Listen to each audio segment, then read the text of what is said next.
Tell us why floodwater is so unsafe for people to walk through. Well, it's just like the conversation we were just having during the break. When I was a kid, when I saw that floodwater, we were so excited. It was like a big swimming pool, and we'd all play in it, and then we'd all get a whipping, and for a good reason. Because our parents understood that floodwater contains a lot of contaminants that can be very dangerous. Different bacteria, different protozoa, different things that can make you very, very sick. But also, floodwater can also contain live organisms such as snakes that get into the water. Somebody cited an alligator recently, and there are just so many dangers of this standing floodwater, to also include down power lines where someone can get electrocuted. So it's so important that we understand that we have to do everything we can to not expose ourselves to this standing floodwater. Dr. Quinn, if a person absolutely has to walk through the floodwaters, what is the best way to protect themselves?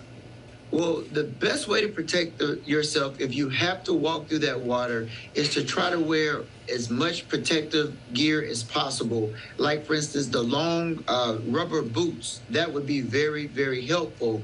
And if you can, try to wear them long enough so that when you step into the water, the water cannot get into the boot. And maybe before you take another step, maybe use a stick to make sure that there's not a drop. Because sometimes when you see that standing water, there can be a drop in elevation where you take a step in a certain place and you go all the way down.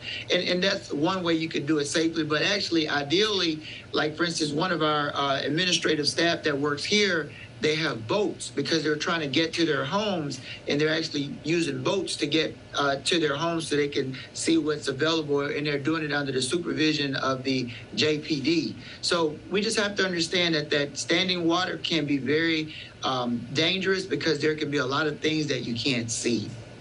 Dr. Quinn, a lot of people are going to have to come in contact with this floodwater, going back and forth through their houses. Is there anything special they need to do after they've gotten this water on them?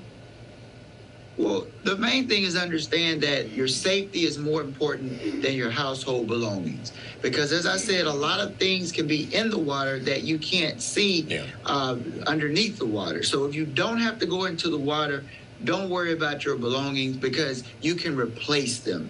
But what you don't want to do is put yourself or your family in danger. So just understand that we're going to get through this and things are going to get better, but we have to do everything we can to be as safe as possible. All right. Good advice from you, as always. Thank you very much, Dr. Quinn.